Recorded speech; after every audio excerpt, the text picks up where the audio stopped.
नमस्कार, मैं हूं आपके साथ अंकिता पाल। बुलेटिन की शुरुआत करते हैं। पंचकुला में बीजेपी के पंचकमल कार्यालय में लोकसभा चुनाव की समीक्षा बैठक हुई।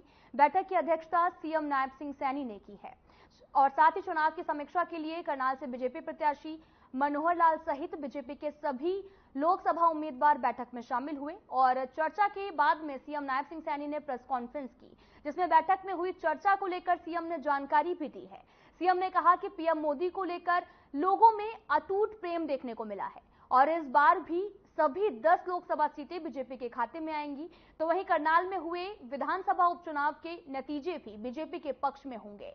सीएम सैनी ने इस दौरान कांग्रेस और राहुल गांधी पर भी निशाना साधा है।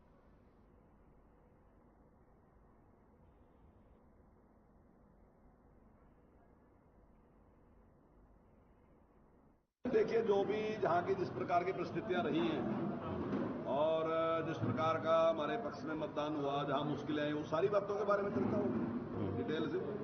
तो सभी जो कार्यकर्ता हैं वो सारी इसकी समीक्षा करके उसको बताएंगे। तो 4 को नतीजे आएंगे, लेकिन कांग्रेस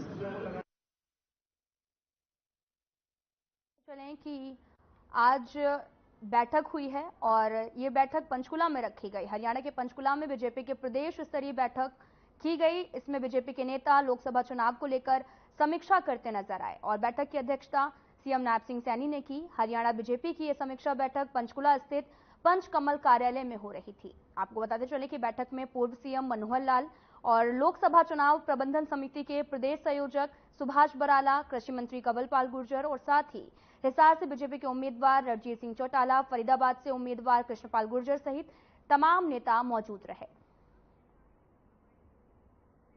हरियाणा के अंदर आए हैं तो लोगों का जो उनके प्रति प्रेम और उनके प्रति विश्वास, आदरणीय मोदी के प्रति जो श्रद्धा का भाव, वो हरियाणा प्रदेश के लोगों का देखते ही बनता था।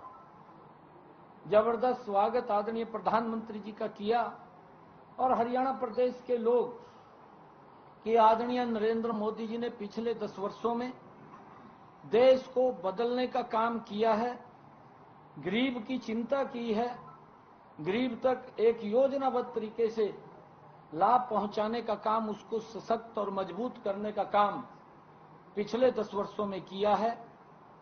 कोरोना जैसा अगर वैश्विक संकट भी आया है, सरकार ने, आदरणीय मोदी जी की सरकार कंधे से कंधा मिलाकर के उस भयानक बीमारी में लोगों के साथ खड़ी हुई दिखाई दी और मजबूती से उन तक चाहे वैक्सीन पहुंचाने की बात है, चाहे राशन पहुंचाने की बात है और चाहे लोगों तक जो हमारा छोटा रेडी फड़ी वाला था उस तक सीधा लाभ पहुंचाने का काम है।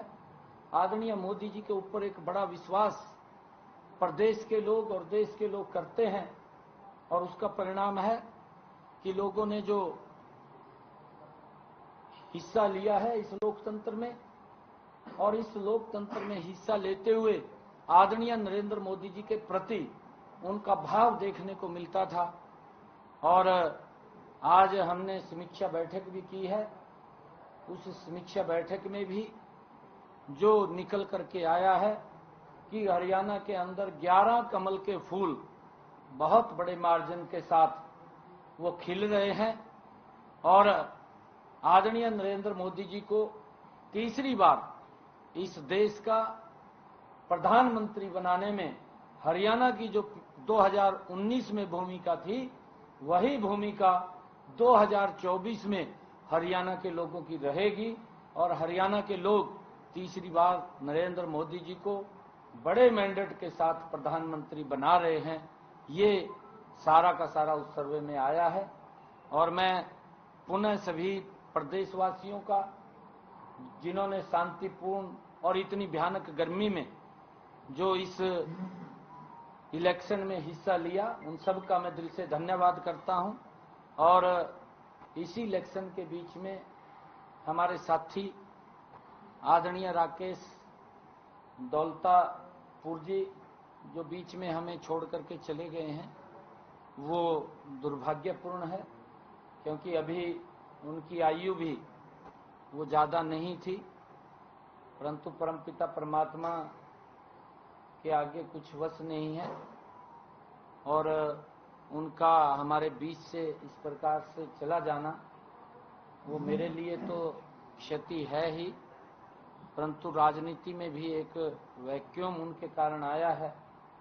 परिवार को जो उनके जाने से क्षति हुई है, मित्रजनों को हुई है, मैं परमपिता परमात्मा से ये प्रार्थना करूंगा कि उनको वो ताकत दे, वो शक्ति दे, जिससे वो अपने पैरों पे खड़ा हो सके। और जहाँ पर भी वो दिवंगत आत्मा है, मैं परमपिता परमात्मा से ये प्रार्थना करता हूँ कि उनको अपने श्री चरणों में स्थान दे। वो राकेश दौलताबाद जी, क्योंकि एक बहुत ही सुलझे हुए राजनीतिक थे और उन्होंने अपने क्षेत्र के लिए और अपने क्षेत्र की जनता के लिए लगातार विधानसभा के अंदर आवाज को उठाते रहते थे और आज हमारे बीच में नहीं है। मैं पुनः परमपिता परमात्मा से प्रार्थना करूंगा कि ऐसी दिवंगत आत्मा को अपने श्री चरणों में स्थान दें। सीएम साहब 10 सीटें आप दावा कर रहे हैं कि 10 सीटों से लोकसभा जाएंगी। कोई समीक्षा के अंदर ऐसा आया है कि कहीं बड़ा मतलब के संघर्ष मिल रहा हो, दूसरी पार्टी से कंपटीशन लग रहा हो? और सर, जो आपने समीक्षा की है, कितनी सीटों में ज्यादा टाइट मुकाबला है? नहीं, देखिए, क्योंकि जो जिस प्रकार के हमारे पास आंकड़े आए हैं और आंकड़ों में जो आपका भी सर्वे है, आप भी लगातार फील्ड के ऊपर रहे हैं, क्योंकि जब हम देखते थे एक ही प्रकार का सिनेरियो वो पूरे प्रदेश से व्यू निकल करके आया है, क्योंकि कांग्रेस पार्टी आपसी द्वेष की शिकार थी। इसी खबर पर ज्यादा जानकारी के लिए हमारे संवाददाता ओपी शर्मा जुड़ चुके हैं। ओपी, आज बीजेपी ने यहां पर समीक्षा बैठक की है और समीक्षा बैठक करने के बाद में सीएम नायब सिंह सैनी ने भी प्रेस कॉन्फ्रेंस करके उन्होंने सभी 10 की 10 सीटें जीतने का दावा किया है। ओपी, देखिए अंकिता, सभी पार्टियां जो है वो चुनाव के बाद अक्सर जो है जीत का दावा करती हैं। इधर पूर्व जो नेता विपक्ष भूपेंद्र सिंह हुड्डा है, उनकी तरफ से भी जो जीत का दावा किया जा रहा है, लेकिन अब 4 तारीख को जब काउंटिंग होगी तो उसमें सारी सच्चाई जो सामने आ जाएगी। लेकिन आज बीजेपी ने जो समीक्षा बैठक की जिसमें सभी प्रत्याशी और पार्टी प्रभारी और जितने भी बड़े नेता थे वो उस बैठक में शामिल हुए और उन सबसे बारी बारी हर सीट के हिसाब से जो है वो कहीं ना कहीं जानकारी ली गई। हालांकि मुख्यमंत्री नायब सिंह सैनी ने जो है वो प्रेस कॉन्फ्रेंस के दौरान पूरी जो मीटिंग के अंदर क्या हुआ वो तो नहीं बताया, लेकिन उन्होंने दावा किया कि करनाल विधानसभा सीट सहित कुल 11 कमल जो है हरियाणा में खिलने वाले हैं। जी ओपी, आपसे ये भी जानना चाहेंगे कि उन्होंने राकेश दौलताबादी का भी जिक्र किया। देखिए, दौलताबाद की अगर हम बात करें तो उनका जो है वो वोटिंग वाले दिन जो दुखद जो है निधन हो गया था और वो एक निर्दलीय विधायक थे और पुराने टाइम से बीजेपी में उन्होंने काम किया, लेकिन टिकट नहीं मिलने के चलते वो निर्दलीय चुनाव लड़ा था और कहीं ना कहीं वो सरकार को जो है समर्थन दे रहे थे। तो मुख्यमंत्री नायब सिंह सैनी ने उनकी भी जो आत्मा की शांति के लिए दुआ कामना की।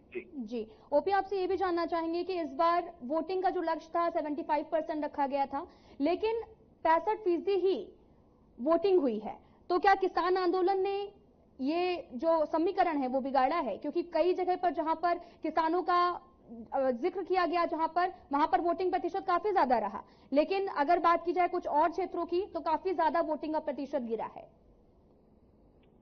देखिए, अगर ओवरऑल देखें तो जो वोटिंग परसेंटेज थी पिछली बार के मुकाबले करीब 5% की जो उसमें कमी आई है। जहां तक किसान आंदोलन का इसके ऊपर प्रभाव था या नहीं था, शायद कुछ कहना जल्दी होगी। हालांकि मुझे नहीं लग रहा है कि कहीं पर कोई किसान आंदोलन का किसी तरह का प्रभाव होता। अगर किसान आंदोलन का प्रभाव होता तो जो मतदान ज्यादा होना चाहिए था। लोग जो है वो तेज गर्मी के चलते जो अपने घरों से नहीं निकल पाए और शायद यही कारण है कि शायद किसान आंदोलन के बारे में अभी कुछ भी कहना जो है जल्दबाजी होगी। जब सब कुछ जो है वो जब 4 जून को मतगणना होगी उसी दिन पता चलेगा।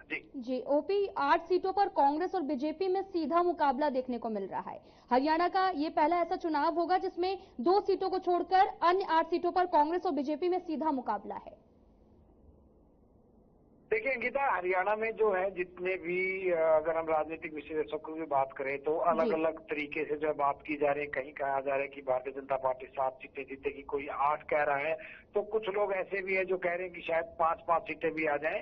लेकिन ठीक है, मुकाबला इस बार हम ये कह सकते हैं कि आमतौर पर सभी सीटों के ऊपर जो कड़ा मुकाबला जो है हुआ था। अगर मोटा तौर पर कांग्रेस की तरफ से देखा जाए तो रोहतक और सिरसा सीट उनकी जो है क्लियर दिखाई देती है। अगर बीजेपी की बात करें तो बीजेपी की अगर बात करें तो करनाल और अंबाला के बारे में और गुरुग्राम के बारे में बोला जा रहा है कि उनकी क्लियर सीट है, लेकिन बाकी सीटों पर जो है मुकाबला देखने को मिल रहा है। जी, जैसा कि आपने बताया कि करनाल का जिक्र किया, तो करनाल में इतिहास क्या रचेंगे मनोहर लाल खट्टर दोबारा से, क्योंकि 10 साल से मुख्यमंत्री भी रह चुके हैं? देखिए, अगर हम करनाल की बात करें तो पिछली बार अगर करनाल की बात करें तो संजय भाटिया जो भारतीय जनता पार्टी के प्रत्याशी थे वो करीब 6 लाख ज्यादा वोटों से जो जीत कर आए थे। लेकिन इस बार शायद मार्जिन इतना ना हो।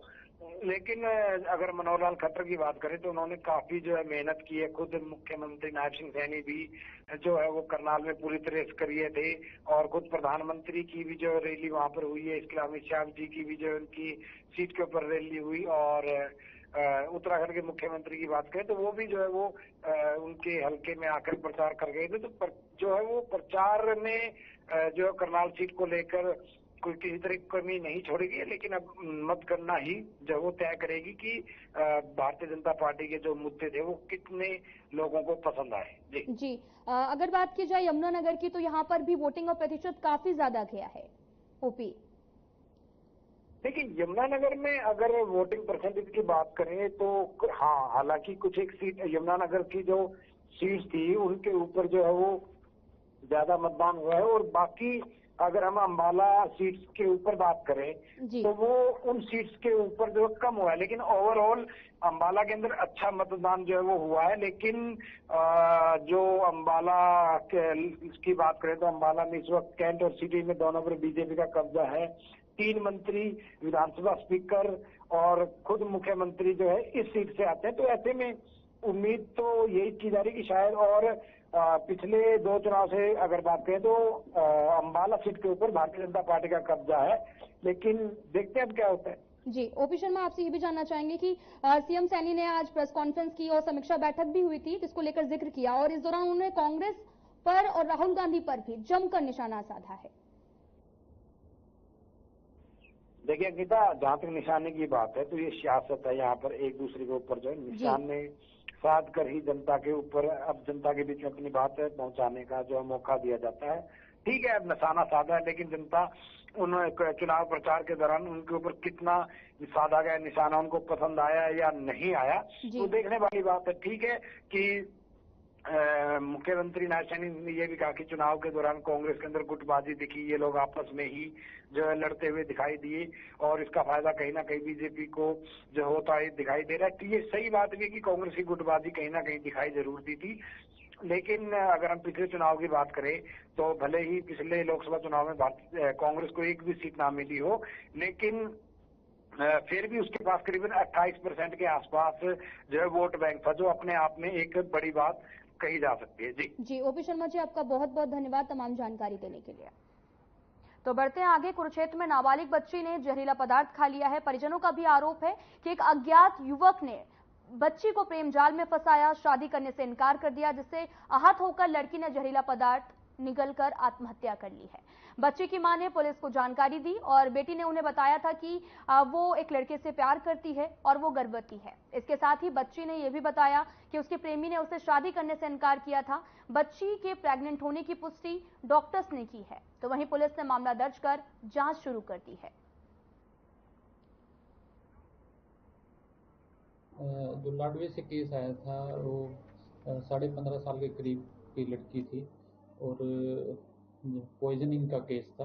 प्रिलिमिनरी जो पुलिस ने बताया कि वो 2 या 3 महीने की प्रेगनेंसी उसको हो सकती है, पर जब बोर्ड ऑफ डॉक्टर ने पोस्टमार्टम किया जिसमें मैं फोरेंसिक एक्सपर्ट और साथ में डॉक्टर पूजा जो lady medical officer on duty थी, हमने दोनों ने मिलकर पोस्टमार्टम कंडक्ट किया। तो पॉइजनिंग के साथ साथ जो विसरा उसका भेजा है, साथ में पोस्टमार्टम में ये पता चला कि जो पेट में उसके बच्चा था, फीमेल चाइल्ड था, वो अबाउट 8 मंथ के करीब का। उस बच्चे की हमने डीएनए के लिए बोन्स प्रिजर्व किए हैं, लेफ्ट ह्यूमरस बोन और लेफ्ट फ्यूमर बोन हमने प्रिजर्व किए हैं। अब जैसे भी उसका विसरे की रिपोर्ट आती है, फिर आगे की जो भी उसका रिजल्ट होगा आपको बता दिया जाएगा। लाडवा थाना में एक सूचना मिली थी कि एक नाबालिग लड़की ने जहर खा लिया है। तो सूचना पर मैं भी पुलिस के साथ मौका पर पहुंची थी और लड़की जो एक 15.5 साल की नाबालिग लड़की थी, उसकी माता की शिकायत पर अभियोग अंकित कर दिया गया है और लड़की का पोस्टमार्टम करवाया गया है। पोस्टमार्टम में लड़की 8 माह की गर्भवती है और अभियोग अंकित करके आरोपी की तलाश की जा रही है। हाँ जी, मुकदमा दर्ज है उस पर।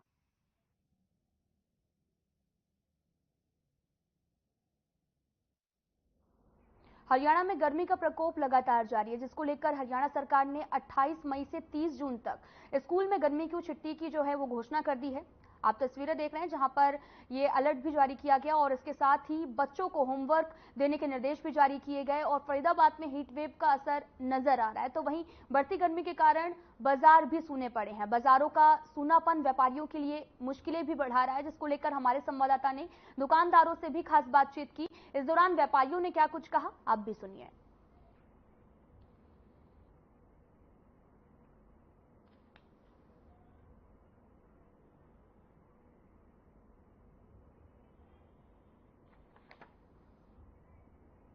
आपको बताते चलें कि ये बच्चों की जो स्कूलों की छुट्टियां हैं वो कर दी गई हैं। दरअसल लगातार बढ़ती गर्मी को लेकर ये बड़ा फैसला लिया गया है, जहां पर अब 30 जून तक जो स्कूल हैं वो बंद रहेंगे और 1 जुलाई से फिर से स्कूल को खोला जाएगा। आपको बताते चलें कि इसको लेकर अलर्ट भी जारी किया गया और सभी बच्चों को समर वेकेशंस के लिए होमवर्क भी दे दिया गया है और इसके भी निर्देश जारी किए गए कि सभी स्कूल बच्चों के होमवर्क भी दे दिया जाए और बच्चों की गर्मियों की छुट्टियां कर दी जाएं, जिसको लेकर अब 30 जून तक स्कूल बंद रहेंगे। और आपको बताते चले कि स्कूलों की छुट्टियों का ऐलान कर दिया गया है।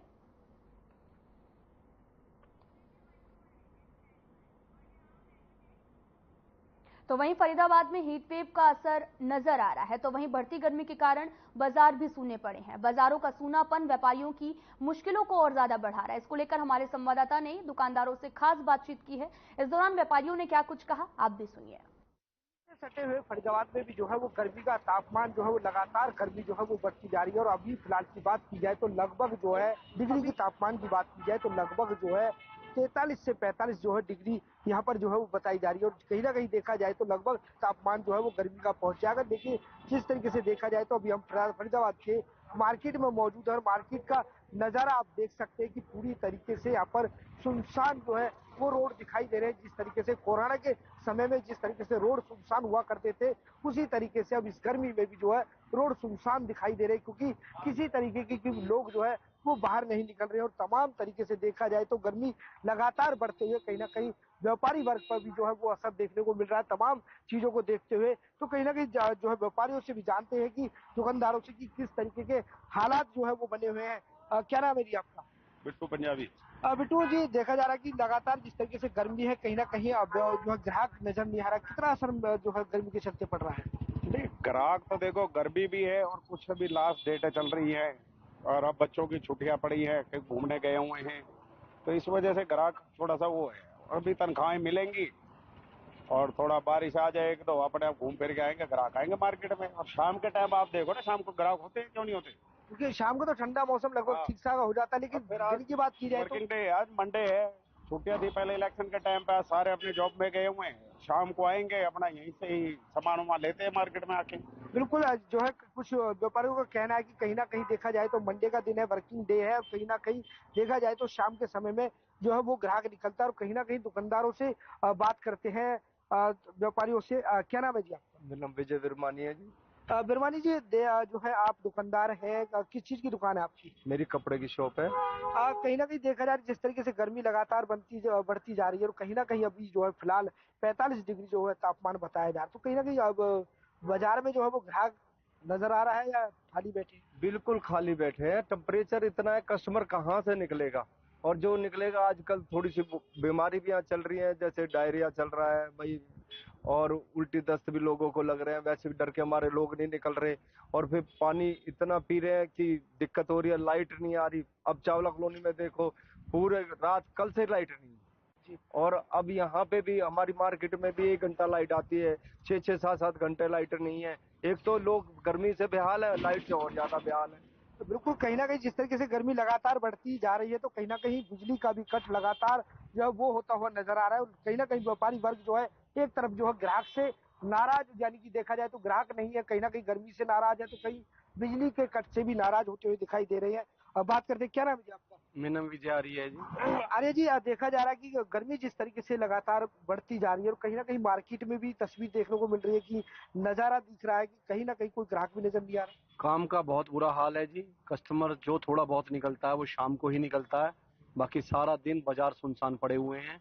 लाइट का कट बहुत ही ज्यादा लग रहा है, क्योंकि इस मौसम में लाइट की खपत भी बढ़ जाती है। कुछ हमारा भी फर्ज बनता है कि हम जहां बैठे हैं वहीं पंखा चलाएं, और जितने भी घर में अगर 4 एसी हैं तो 1 एसी से काम चलाएं, जिससे लाइट की पूर्ति हो सके और सब जगह लाइट पहुंच सके।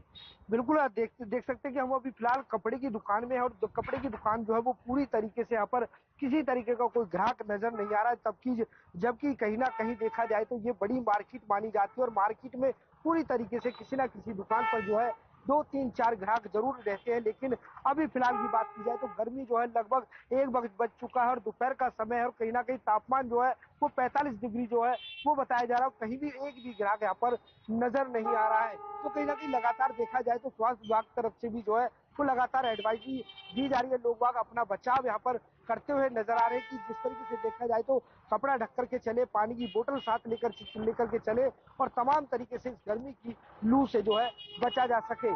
फरीदाबाद से हर खबर के लिए मोनू पांचाल।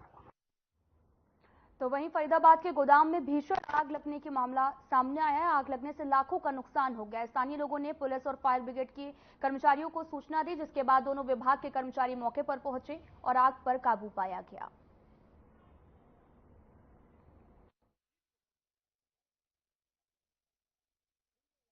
कैसे गोदाम में आग लगी? किस चीज का गोदाम था आपका? ये स्क्रैप का गोदाम है। कैसे सूचना मिली कि गोदाम में आग लगी है? शॉर्ट सर्किट की वजह से, बिजली की वजह से लगी है ये। तो कितने मजदूर काम कर रहे थे इस गोदाम में? मजदूर है 10-12 तकरीबन। तो मजदूर सुरक्षित है? हाँ, मजदूर सुरक्षित है। कितनी फायर ब्रिगेड गाड़ी मौके पर आई? फिलहाल 4-5 आ गई तकरीबन। तो क्या कुछ अनुमान लगाया जा रहा है किस कारण आग लगी है? कुछ पता चल पाई? ये शॉर्ट सर्किट की अनुमान है। कितने का नुकसान है? अगर नुकसान की बात, नुकसान है तकरीबन 25-30 लाख रुपए का। किस चीज का गोदाम है? ये नंगला इंडस्ट्री एरिया है। हाँ। और इसमें शॉर्ट सर्किट की वजह से जो लाइट है वो तार जा रहे हैं, उसकी वजह से ये गोदाम था गत्ते का और उसका रबड़ का, जिसकी वजह से इसमें आग लगी है। आधा घंटे पहले हमने फोन करा था फायर ब्रिगेड को और प्रशासन को भी, अब जाके दोनों गाड़ी आई है। तो कितने लोग इसमें काम कर रहे हैं कि जिस तरह से आग है काफी भीषण है? इसमें 15 लोग कम से कम काम कर रहे थे। तो लोगों को सुरक्षित बाहर निकालने का? हाँ, लोग तो यहाँ पे भागे सुरक्षित, जैसे ही आग लगी जल्दी भाग लिए थे, क्योंकि खुला था ना, इस वजह से। अगर बंद होता तो मुश्किलें बढ़ जाती। ये इसमें गोदाम था जी कबाड़े का, स्क्रैप का, जिसमें आग लगी है। जो मौके पे पुलिस पहुंची 112 नंबर गाड़ी, और आग की जो फायर ब्रिगेड की गाड़ी वो भी 5-6 गाड़ी पहुंच चुकी हैं।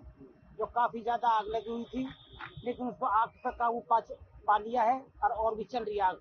किस चीज का गोदाम था? ये स्क्रैप का गोदाम था जी, कबाड़े का जी। कौन सी जगह गोदाम? ये है जी गांव नंगला गुजरान के पास गांव है, और गांव के फसलपुर उसमें लगी है। कितनी गाड़ियां फायर ब्रिगेड पहुंचे? क्या ये न काफी पा लिया जी आग पर काबू, और 5-6 गाड़ी हैं जो फायर ब्रिगेड की आ चुकी हैं और आग को बुझा रही हैं जी।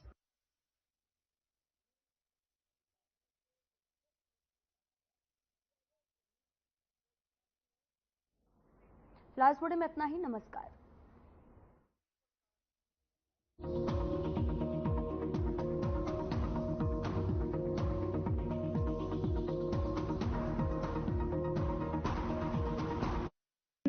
Hey mom, hey, look, I can download